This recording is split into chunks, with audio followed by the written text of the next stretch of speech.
दर्द ए इश्क पार्ट 7। तानिया मानो आग में जल रही थी। उसने कार का हैंडल कसकर पकड़ा था और गुस्से से तिलमिला रही थी। तभी रेहान एक बार उसकी ओर नजर करते हुए देखता है। तानिया बुरी तरह गुस्से से कांप रही थी। रेहान कहता है, रेहान तुम ठीक हो? तुम कहो तो मैं कार कहीं रोकूं? फ्रेश हवा के लिए। तानिया सिर को ना में हिलाते हुए, नो, मैं इसे सहन करना चाहती हूं, क्योंकि यही गुस्सा, दर्द, मैं उसे 2 गुना लौटाऊंगी। रेहान चिंता भरे लहजे में प्रस्तुति। तानिया रेहान की बात काटते हुए, इट्स तानिया। रेहान तानिया, रेहान तुम्हें खुद पर इतने जुल्म करने की जरूरत नहीं। इतना गुस्सा तुम्हारे लिए अच्छा नहीं है। तानिया अगर कुछ हो गया तो? तानिया दर्द के साथ हंसते हुए, जिस इंसान को उसके सबसे खास इंसान ने जख्म दिया हो, जो मौत के मुंह में से लौट कर आया हो, उसे क्या ही होगा? कुछ नहीं होगा। Don't worry. रेहान पर, तानिया लीव इट रेहान। बस तुम ये पता करो कि कैमरा और रिकॉर्डर कैसे बंद हो गए। मैं उसके हर एक पल की खबर चाहती हूं। क्या करता है, क्या खाता है, कहाँ जाता है, किससे मिलता है, ताकि मैं उसे इतना तड़पाऊं कि उसकी रूह तक कांप उठे। उसे अफसोस हो कि वह इस दुनिया में क्यों जन्मा, और मैं उसे अफसोस करवा के रहूंगी। यह मेरा वादा है। मानो जैसे तानिया की आंखों में ज्वाला जल रही थी, बदले की आग जो विक्रम को भस्म किए बिना बुझने वाली नहीं थी। रेहान फाइन। तानिया के मन में अभी भी विक्रम और सूजी ने जो थोड़ी देर पहले किया वही घूम रहा था। वह मानना तो नहीं चाहती थी, पर उसका दिल जल के कोयला हुए जा रहा था। मानो जैसे उसने जो भी भावनाएं छुपाई हुई थीं, वह सब उमड़ रही थीं। उसका दिल दुहाई दे रहा था। वह चिल्लाकर विकी को पूछना चाहती थी कि वह कैसे कर सकता है उसके साथ ऐसा, जबकि झूठे प्यार के नाम पर स्तुति को मारने में भी नहीं हिचकिचिया था। अब कहाँ गया वो प्यार? कहाँ गया वो वादा जो विकी ने किया था? या फिर सिर्फ वह बुनी हुई बातें थीं जो एक जिस्म से दूसरे जिस्म को देखते ही बदल जाती है। वह हंसते हुए रेहान से कहती है, तानिया, यू नो रेहान, ये प्यार भी ना बड़ी कमीनी चीज है।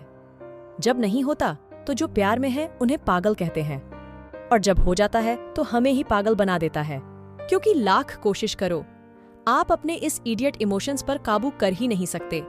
नाटक तो कर लेते हैं कि मुझे कोई फर्क नहीं पड़ता, पर जितना नाटक करते हैं उतना ही दर्द बढ़ता जाता है। ना तो आप कह सकते हो और ना ही सह सकते हो। ये एक ऐसा जहर है जो जीना मुश्किल कर देता है और मरने देता नहीं।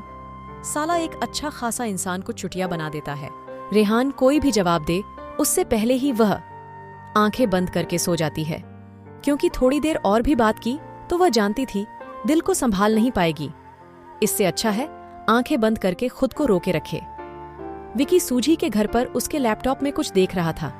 तभी सूजी कॉफी देते हुए कहती है, सूजी देखो, अभी तक कुछ पता तो नहीं चला कि कब से यह सब चल रहा है, लेकिन ये बात तो पक्की है, वह लोग बिना परमिशन के तो तुम्हारे घर में नहीं आए होंगे। ये तो पॉसिबल नहीं है। तो विक्रम, तो तुम्हारा मतलब कि वह लोग पार्टी के दौरान ये सब सेटअप किया है? सूजी डोंट नो। विक्रम तभी विक्रम को याद आता है जब वह पहली बार मिला था। नो, ये आई थिंक उससे पहले ही हुआ है। सूजी सोफे पर बैठते हुए, क्या मतलब? विक्रम, मैं तानिया से पहले भी मिल चुका हूं। सूजी शैतानी मुस्कुराहट के साथ, अच्छा। विक्रम सिर पीटते हुए, कितनी गंदी सोच है तुम्हारी। सूजी, अच्छा, मेरी गंदी सोच है? जैसे तुम तो दूध के धुले हुए हो। विक्रम मुस्कुराते हुए, मेरी माँ, हमारी मुलाकात अचानक हुई थी। सूजी मुस्कुराहट के साथ, फिर? विक्रम मुंह बिगाड़ते हुए, फिर क्या? मैंने उसे उसके घर छोड़ दिया। सूजी बस? और कुछ नहीं हुआ? विक्रम, सूजी? सूजी क्या यार, तुम सच में बोरिंग हो गए हो। कहाँ वो विक्रम ठाकुर जो पार्टी की जान और लड़कियों की धड़कन हुआ करता था, और कहाँ ये साड़ू सा देवदास? विक्रम, प्यार कमबख्त होता ही ऐसा है यार। आप चाहकर भी किसी और के बारे में सोच भी नहीं सकते। कितनी भी कोशिश करो, मन ही नहीं मानता कि किसी और से किसी भी तरह का रिश्ता रखूं। सूजी हाथ जोड़ते हुए, ओह भाई, अब अपना प्रवचन शुरू ना कर देना प्लीज। ये सब फिल्मी बातें हैं, फिल्मों में ही अच्छी लगती है। रियल लाइफ में तो एक जाएगा तो दूसरा आएगा। तुम नहीं मिले तो तुम्हारी जगह कोई और बना ही लेता है। सो जितनी जल्दी इस फिल्मी दुनिया से बाहर आओ उतना ही बेहतर है। विक्रम हंसते हुए, जब तुम्हें प्यार होगा तब मैं पूछूंगा। सूजी नो थैंक्स, मुझे मेरी हंसती खेलती जिंदगी बर्बाद नहीं करनी। मैं जैसी हूं वैसी ठीक हूं। यार एक ही लाइफ है मेरी, क्यों मैं एक इंसान के पीछे बर्बाद करूं? उसके जैसे हजारों मिल जाएंगे, इनफैक्ट उससे भी बेहतर मिल जाएंगे, तो क्यों ही समय और दिन बर्बाद करना। विक्रम तुम अभी तक उसे नहीं भूली हो ना? तुम्हारा और मेरा हाल एक ही जैसा है, बस तुम ऐसे खुद कबूल नहीं करती और मैं छुपा नहीं सकता। पर सूजी, विकी के आंख से एक आंसू गिरता है, जिस वजह से आंखें बंद करते हुए सिर छत की ओर कर देता है ताकि वह आंसू छिपा सके। तुम कितनी भी कोशिश कर लो, जब तुम दिन के अंत में अकेले पड़ते हो तब वही इंसान याद आता है। चाहे लाखों हसीन चेहरे देख लो, आखिर में उसका चेहरा ही देखने को दिल तड़पता है। तो यह दर्द जितनी जल्दी बाहर निकालोगी उतना ही जीना आसान हो जाएगा, वरना तुम खुद के दिल को और भी घुटती जा रही हो। सूजी खुद को काबू करते हुए, मैं कॉफी लेके आती हूँ, यह कहकर वो वहां से चली जाती है। विक्रम सिर्फ सिर को हाँ में हिलाते हुए जवाब देता है, क्योंकि उसने और कुछ कहने की हिम्मत नहीं थी। वह आंखें खोलकर छत की ओर देख रहा था। उसके चेहरे पर एक हल्की सी मुस्कान आ जाती है, मानो जैसे वह कोई छत नहीं इंसान हो। मन ही मन सोचता है, और कितना टाइम है स्तुति? अब बहुत ही दूरी हो गई है। कितना और नाराज रहोगी? अब बुला भी लो अपने पास। तरस रहा हूं तुम्हारी एक झलक के लिए, तुम्हारी मुस्कान के लिए। अब तो दिन भी नहीं कट रहे हैं। जानती हो, इतने सालों में तुम्हारे अलावा किसी और के लिए दिल धड़का था, जो कि मैं भी नहीं जानता क्यों। लेकिन मैं तुमसे किया हुआ वादा कैसे तोड़ सकता हूं स्तुति? वह वादा जो मैंने किया था वह मैं कैसे तोड़ सकता हूं तुम्हारे अलावा किसी और के बारे में? कभी नहीं। फ्लैशबैक। विक्रम अच्छा लिसन ना यार, जल्दी से देना कुछ आइडिया। नाखून चबाते हुए, स्तुति अब मैं क्या करूं इसमें? तुम्हारे डैड है, तुम सोचो कैसे मनाओगे। विक्रम अरे यार, वह तो मेरी शादी करवाने पे तुले हुए है। वह मान ही नहीं रहे, और मैं उस नकचड़ी से बिल्कुल शादी नहीं करने वाला। इससे अच्छा मैं मर जाऊं।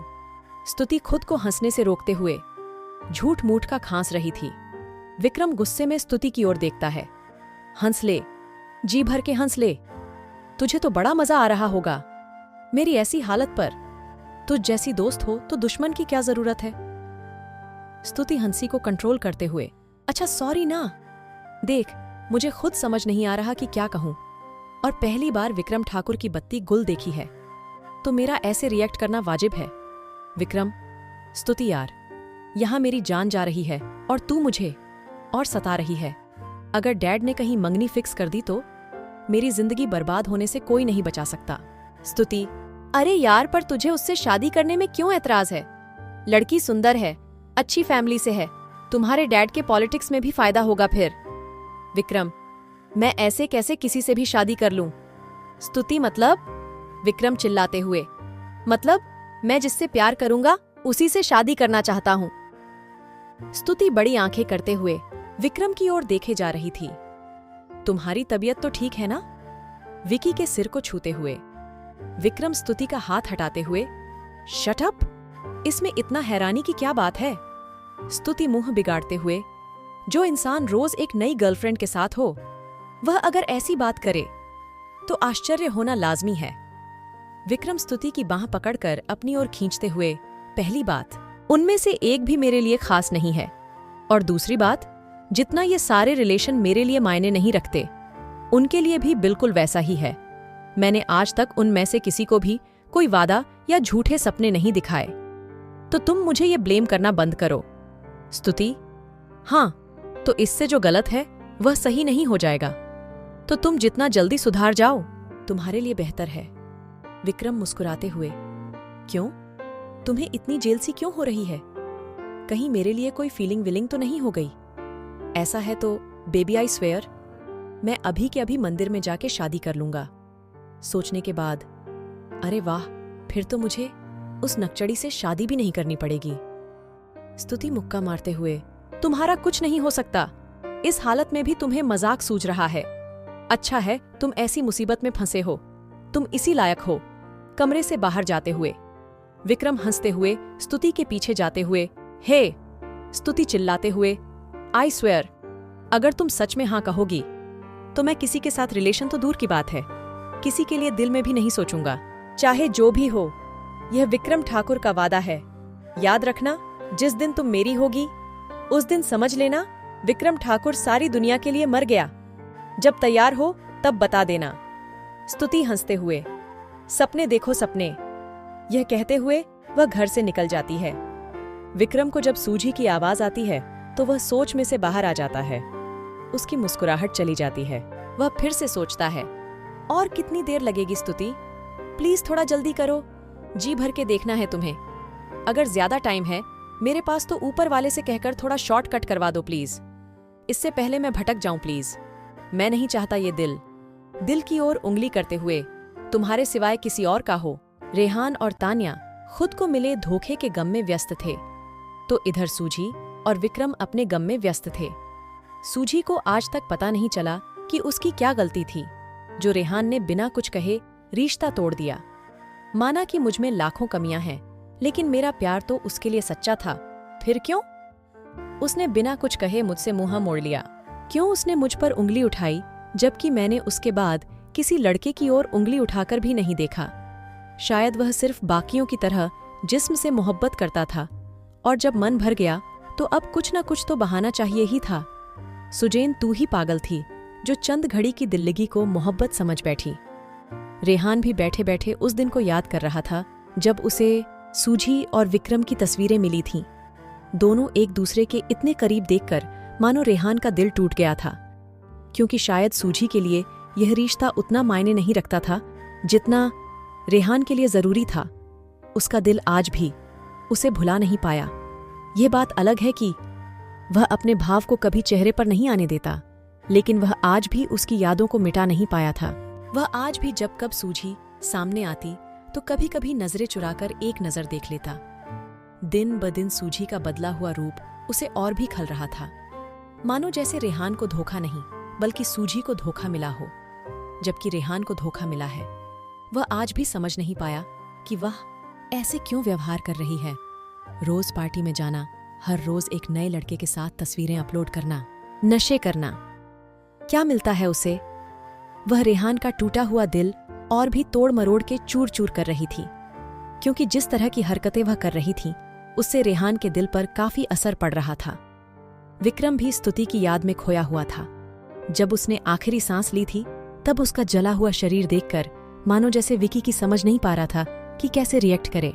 एक पल के लिए तो उसे लगा कि यह सब सबसे भयंकर सपना है, क्योंकि वह स्तुति को सपने में भी ऐसी हालत में नहीं देखना चाहता था। लेकिन जब स्तुति अपनी आखिरी सांसों के लिए जंग लड़ रही थी तब विकी का दिल मानो कोई खंजर से चीर रहा हो, ऐसा लग रहा था। उससे भी बड़ा जख्म उसके दिल पर तब लगा जब स्तुति ने आखिरी सांस लेते वक्त उसकी मोहब्बत पर सवाल उठाए, उसकी हालत का जिम्मेदार विकी को ठहराया, और अपने आखिरी शब्द में जब उसने यह कहा कि वह विकी से बेइंतहा नफरत करती है, मानो विकी के पांव के नीचे से जमीन खिसक गई थी। वह समझ नहीं पा रहा था कि क्या करे, क्योंकि गुस्सा तो उसे होना चाहिए, क्योंकि वह स्तुति से उसकी और रेहान की बढ़ती नजदीकियों के बारे में बात करने आ रहा था। भले ही तस्वीर में साफ साफ दिख रहा था, लेकिन उसे यकीन था कि स्तुति कभी भी ऐसा नहीं करेगी। जब तक वह स्तुति के मुंह से न सुन ले वह इस बात पर यकीन नहीं करेगा। लेकिन हालात ही कुछ ऐसे हो गए कि वह दोनों मिल ही नहीं पाए, और जब अब मिले तो सब कुछ तबाह हो चुका था। तान्या मानो अपना दिल संभालने की कोशिश में थी, क्योंकि आज ना जाने उसे कुछ ज्यादा ही अतीत की यादें सता रही थीं, खास करके विकी का धोखा। जब आखिरी सांस लेते वक्त उसने विकी से नफरत की बात कही थी, तब विकी के चेहरे पर जो भाव थे वह किसी के दिल टूटने के भाव थे। वह अभी तक नहीं समझ पाई कि क्यों उसके चेहरे पर ऐसे भाव क्यों थे, जबकि दिल तो स्तुति का टूटा था। जब उसने सूजी और विकी की करीबी वाली तस्वीर देखी थी, मानो जैसे वह खुद यकीन नहीं कर पाई थी कि विकी कभी ऐसा कर सकता है, और जब वह बात करने गई थी तो उल्टा विकी रेहान और उसके रिश्ते पर सवाल उठा रहा था, और बदले में इतना अंधा हो जाएगा कि वह अपनी स्तुति को, जो उसकी सबसे खास इंसान में से एक है, उसे अपने हाथ से मारेगा। कैसे कर सकता है ऐसा वो? और जब आखिरी वक्त पर उसे गलती मानने की बजाय ऐसे दिखा रहा था जैसे कि वह टूट चुका है। कोई इतना नाटक कैसे कर सकता है? चारों मानो इतने उलझ गए थे कि मानो उन्हें अभी तक समझ ही नहीं आया कि यह चारों निर्दोष हैं। इनमें से किसी को भी नहीं पता कि किसकी गलती है। सब यही सोच रहे हैं कि वह एक दूसरे के गुनहगार है, जबकि कोई था जो इन सब का जिम्मेदार था, जिसकी वजह से इन सब की ये हालत हुई है। बिल्कुल अनजान थे कि कोई है जो इन लोगों की जिंदगी के साथ खेल रहा है। लेकिन शायद ही वह लोग जान पाएंगे जिस तरह से उनकी जिंदगी उलझी हुई है, उसके सुलझने के किसी भी तरह के आसार नहीं दिख रहे थे, क्योंकि वक्त के साथ साथ उनकी दूरियां और भी बढ़ रही थीं, और बढ़ती दूरियों के साथ गलतफहमियां भी। वो गलतफहमियां जो नफरत का रूप ले चुकी है। शायद इतनी नफरत जो इन लोगों के प्यार भी मिटा ना सके, या फिर यूं कहे प्यार बचा ही नहीं, बस एक दूसरे को चोट पहुंचाना, एक दूसरे को नीचा दिखाना, खेल खेलना। इन सब में शायद वे लोग अपनी दिल की बात सुनना भूल ही गए हैं। वह दिल जो अभी भी एक दूसरे को देखने के लिए तड़प रहा है, जो सच नहीं जानता लेकिन सच्चाई जानता है कि जो प्यार था वो सच्चा था। शायद इसीलिए इन लोगों के दिल में बेचैनी है, जो चाहकर भी उसे दूर नहीं कर पा रहे। शायद यह बेचैनी प्यार से ही दूर होगी, या नफरत से, यह तो आगे इन लोगों पर ही निर्भर करता है, या फिर उस इंसान पर जो इन सभी की दुर्गति का जिम्मेदार है। देखते हैं अब आगे क्या मोड़ लेता ये दर्द जो इन्हें इश्क में मिला है। कहानी जारी रहेगी। आगे की कहानी अगले भाग में। अगला भाग जल्द ही आएगा। कमेंट में जरूर बताएं कि आपको कहानी कैसी लगी। कहानी अच्छी लगी है तो वीडियो को लाइक कीजिए, शेयर कीजिए और हमारे चैनल को सब्सक्राइब करके बेल आइकॉन को भी दबा लीजिए, ताकि मैं जब भी वीडियो अपलोड करूं आपको वीडियो का नोटिफिकेशन मिल सके। तो चलिए दोस्तों, मिलते हैं नेक्स्ट वीडियो में। तब तक के लिए bye and thanks for watching video.